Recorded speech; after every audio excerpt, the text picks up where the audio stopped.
नमस्कार, CSK news में आप सभी दोस्तों का एक बार फिर से बहुत बहुत स्वागत है। दोस्तों, इस वक्त की बड़ी खबर निकल के आ रही है। आपको बता दें कि प्योंगयांग इलाके के कब्जे के बाद भारतीय सेना ने अब तिब्बत की तरफ बढ़ा दिया है कदम। डर कर चीन ने तैनात कर दिए हैं एक बार फिर से अपने रक्षा मिसाइलों को, टैंकों और सैनिकों को और बढ़ा रहा है चीन। दरअसल तिब्बत को लेकर बहुत खतरा हो चुका है। आपको बता दें कि सूत्रों से मिल रही जानकारी के मुताबिक चीन को खुफिया एजेंसियों से पता चला कि भारत और अमेरिका तिब्बत पर कब्जे की कार्रवाई कर रहे हैं। और इस बीच अगली बड़ी खबर जानेंगे, जहां पर भारतीय और रूस की नौसेना ने बंगाल की खाड़ी में दिखाई है ताकत। अमेरिका भी हुआ है शामिल। तो रूस, अमेरिका और चीन मुंहतोड़ जवाब देने वाले हैं चीन को। रूस, अमेरिका और भारत मिलकर इसके बारे में भी आपको बताएंगे। और कैसे तिब्बत को लेकर बड़ी कार्रवाई के बीच अमेरिकी राष्ट्रपति डोनाल्ड ट्रंप ने भी बड़ा ऐलान कर दिया है। अमेरिकी राष्ट्रपति ने कहा है कि तिब्बत को लेकर अब हम एक अलग कदम उठाने जा रहे हैं। इसको लेकर हम अमेरिका काफ़ी ज़्यादा चिंतित है। तो वहीं बाइडेन भी बोले कि सत्ता में आने के बाद तिब्बत को कराएंगे आज़ाद। इसके बारे में आपको बताएंगे। तो सब कुछ खबरें जानेंगे, जहां पर रूसी वैक्सीन को लेकर 100% कारगर साबित हुई है रूसी वैक्सीन, ये भी बताएंगे। और उस बीच सुशांत सुसाइड केस को लेकर भी बड़ी अपडेट आई है। तो सब कुछ खबरें एक एक करके जानेंगे, जहां पर पाकिस्तान में अटके विस्थापितों को भी जल्द मिलेगी भारत में अनुमति, ये भी बड़ी अपडेट। तो अक्षय ने PUBG की जगह फौजी ला दिए हैं, ये भी जानेंगे कैसे आप यूज कर सकते हैं। तो देश दुनिया राज दर राज खबरें एक एक करके आपको बताएंगे दोस्तों। लेकिन उससे पहले एक छोटा सा निवेदन, अगर आपने चैनल को अभी तक सब्सक्राइब नहीं किया तो प्लीज सब्सक्राइब के लाल बटन दबाकर चैनल को सब्सक्राइब करें।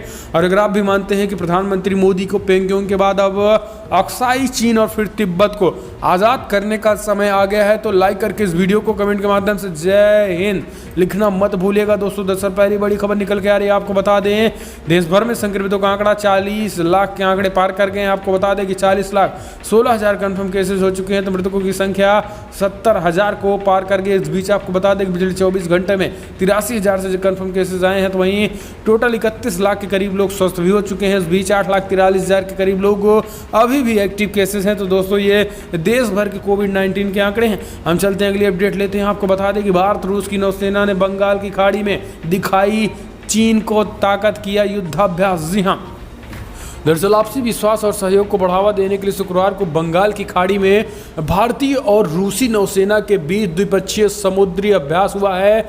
भारतीय नौसेना के प्रवक्ता कमांडर विवेक माधवान ने बताया है कि अभ्यास का उद्देश्य दोनों देशों के नेताओं के बीच और नौसेनाओं के बीच परस्पर समझ बढ़ाने की सर्वश्रेष्ठ अभ्यास करने के बारे में हुआ। उन्होंने ये भी कहा है कि इस अभ्यास में दोनों नौसेनाओं के बीच आपसी विश्वास और सहयोग बढ़ाने में मदद मिलेगी और दोनों देशों के बीच लंबे समय तक दोस्ती के बंधन को और मजबूत किया जा सकेगा। इस बीच चीन को कहीं न कहीं चीन मन में ही रूस के इस एक्शन के बाद पूरी तरीके से सख्ते में आ गया है। इस तरीके से बंगाल की खाड़ी में रूस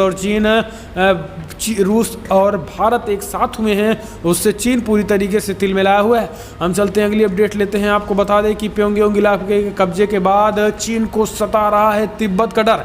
भारत तिब्बत पर कर सकता है चढ़ाई, इसलिए तैनात करने जा रहा है मिसाइल, टैंक और सैनिक बढ़ा रहा है चीन।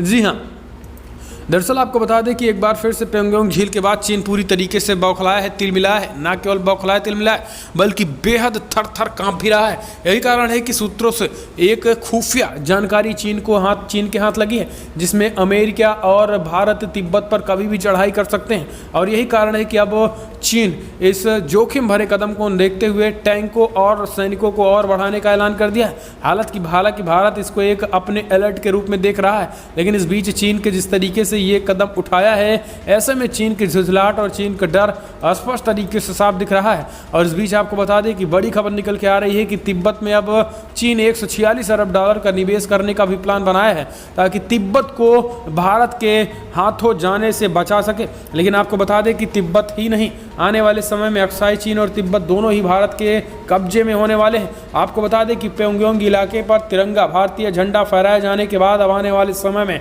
अक्साई चीन के साथ साथ तिब्बत पर भी इंडियन फ्लैग आपको फहरता मिल सकता है। और अगर आप भी मानते हैं कि पीएम मोदी के नेतृत्व में ही अक्साई चीन भारत का कब्जा होगा, भारत पर कब्जा होगा और अक्साई चीन बनेगा जल्द भारत, तो इस वीडियो को लाइक करिए, कमेंट के माध्यम से जय हिंद लिखना मत भूलिएगा। दोस्तों हम चलते हैं अगली अपडेट आपको बता दें।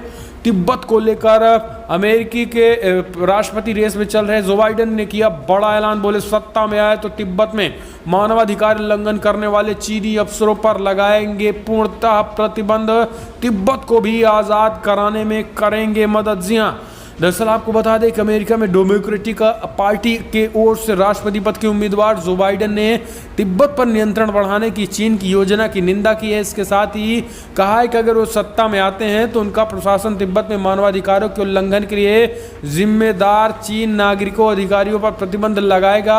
बाइडेन ने कहा है कि मेरा प्रशासन तिब्बत में मानवाधिकारों के उल्लंघन के लिए जिम्मेदार चीनी अधिकारियों को प्रतिबंध लगाएगा। इसके साथ ही रेडियो फ्री एशिया और वॉइस ऑफ अमेरिका रेडियो सेवाओं में भी तिब्बत भाषा सेवा को भी शामिल करेगा और तिब्बत को आज़ाद कराने में भी तिब्बत का पूरा सहयोग करेगा। और जो देश तिब्बत को आज़ाद कराने में सहयोग करेंगे उनका सहयोग अमेरिका पूरी तरीके से करेगा। तो ये जो बाइडेन ने भी बड़ा ऐलान किया है तिब्बत को लेकर और यही कारण है चीन पूरी तरीके से बौखलाया है और अब जहाँ एक तरफ मिसाइलों को तैनात कर रहा है, अपने भारी भरकम टैंकों को और सैनिकों को बढ़ा रहा है, तो दूसरी तरफ $146 अरब के निवेश का भी प्लान बना रहा है चीन।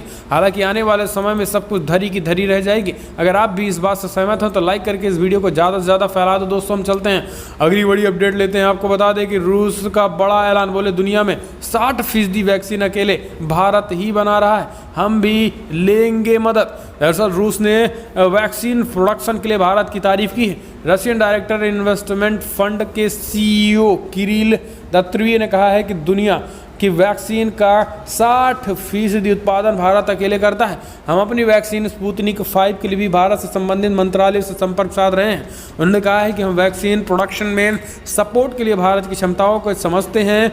भारत वैक्सीन का निर्माण न सिर्फ अपने देशों के लिए बल्कि अन्य देशों के लिए भी कर सकता है।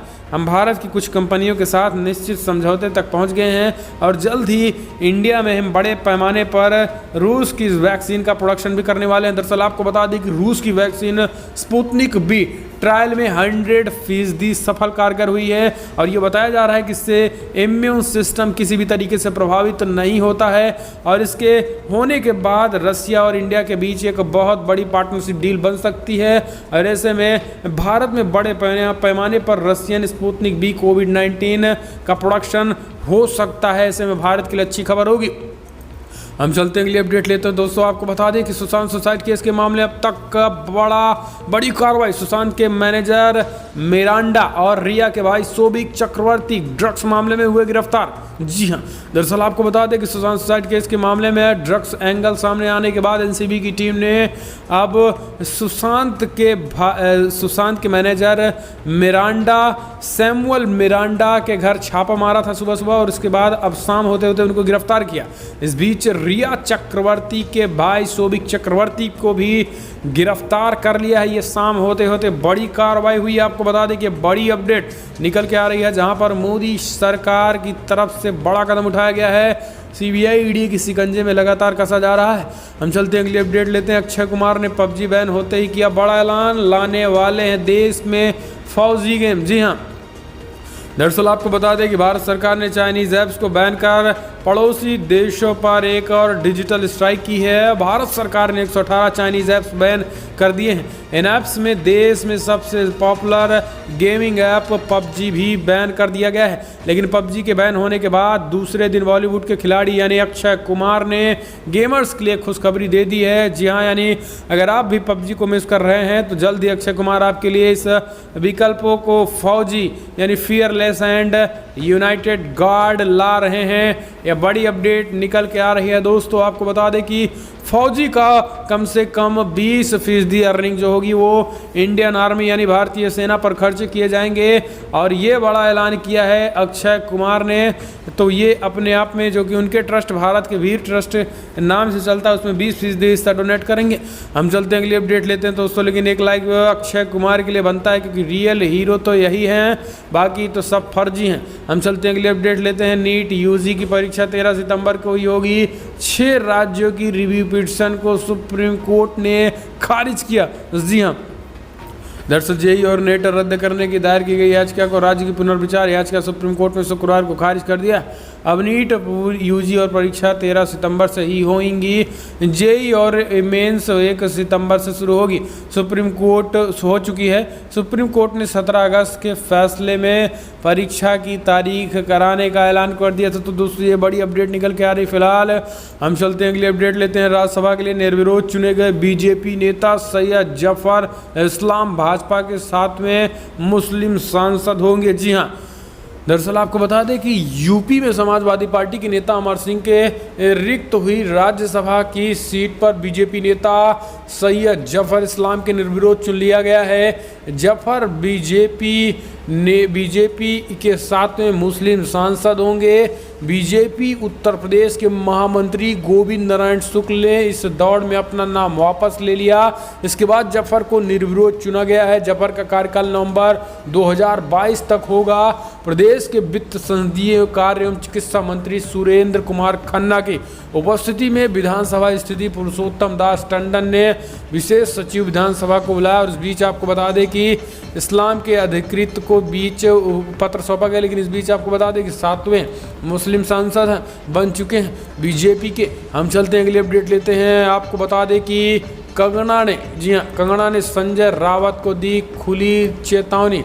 दम है तो महाराष्ट्र में घुसने से रोक के दिखाए किसी को भी, किसी के अंदर भी दम है तो ये चुनौती दी है संजय रावत को। जी हाँ, दरअसल आपको बता दें कि जिस तरीके से मामले को खास करके सुशांत सुसाइड केस में निकल के आ रहे हैं, ऐसे में टकराहट इसमें बढ़ रही है। टकराहट ऐसी बढ़ रही है दोस्तों कि अब सुशांत के मामले में खास करके मुखर होकर बोलने वाली कंगना रनौत ने एक बार संजय रावत को चुनौती दे दी है। दरअसल वो 9 सितंबर को मुंबई जाने वाली। उन्होंने कहा है कि फ़िलहाल हम मुंबई आ रहे हैं, लेकिन अब मुंबई देखते हैं कि किसके अंदर दम है जो मुंबई में घुसने से हमें रोक दे।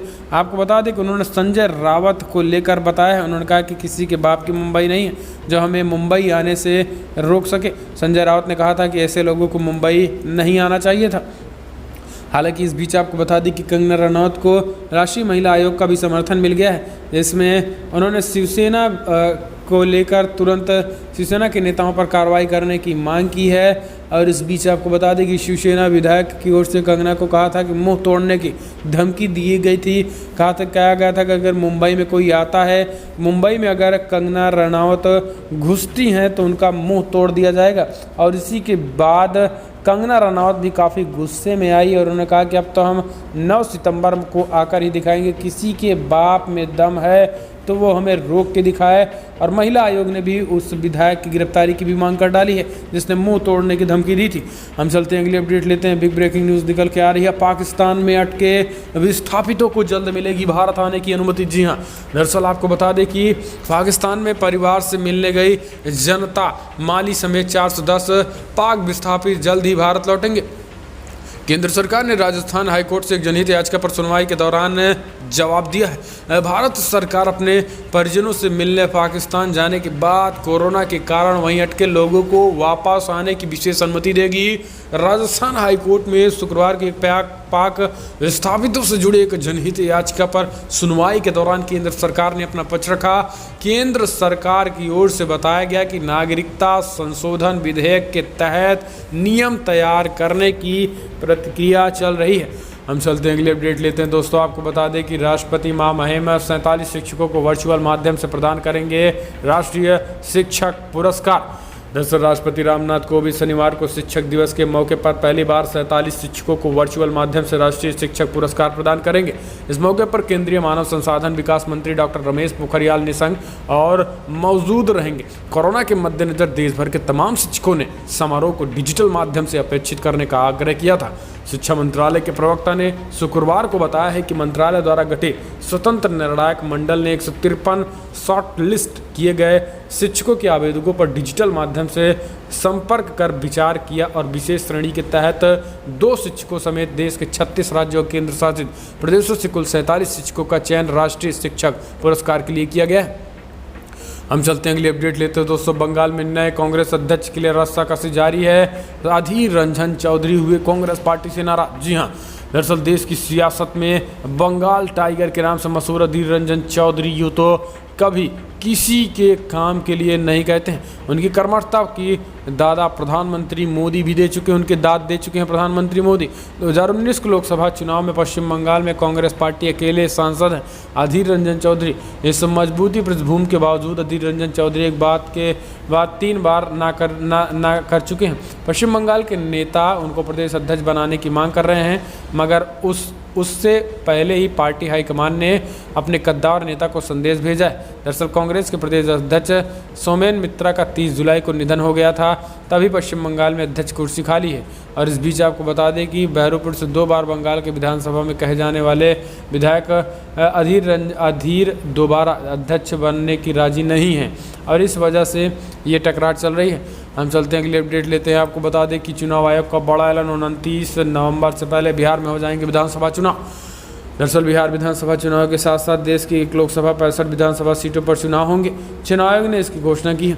आयोग ने कहा है कि बिहार में नई सरकार के गठन की प्रक्रिया 29 नवंबर से पहले कर ली जाएगी। हालांकि अभी तक बिहार चुनाव की तारीखों को लेकर कोई ऐलान नहीं हुआ है, लेकिन जल्द ही इस संबंध में घोषणा भी की जाएगी। चुनाव आयोग ने कहा है कि आयोग ने निर्णय लिया कि बिहार विधानसभा चुनाव के दौरान देश की 1 लोकसभा सीट और 65 विधानसभा सीटों पर उपचुनाव कराए जाएंगे। उपचुनाव और बिहार विधानसभा चुनाव को एक साथ कराने के पीछे की वजह कानून व्यवस्था और संबंधित रसद और आसानी से सुनिश्चित कराने की बातें कही गई हैं। हम चलते हैं अगली अपडेट लेते हैं दोस्तों। आपको बता दें कि यूपी में शिक्षक दिवस पर शिक्षकों को मिल रही है नई जिम्मेदारी। कोरोना के प्रति लोगों को करेंगे जागरूक। जी हाँ, दरअसल यूपी में कोरोना से बढ़ते संकट के बीच जागरूक कराने के लिए जिम्मेदारी दी गई है शिक्षकों को। अध्यापक सर्विलांस के जरिए घर घर जाकर कोरोना काल को लेकर लोगों को जागरूक करेंगे।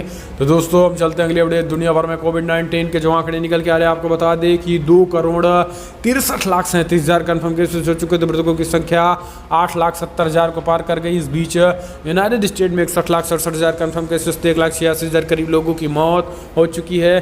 ब्राज़ील में 40,47,000 कन्फर्म केसेस थे। 1,24,000 करीब लोगों की मौत हो गई, जबकि इंडिया में 39,36,000 कन्फर्म केसेस तो 68,000 से ज़्यादा लोगों की मौत हो गई है।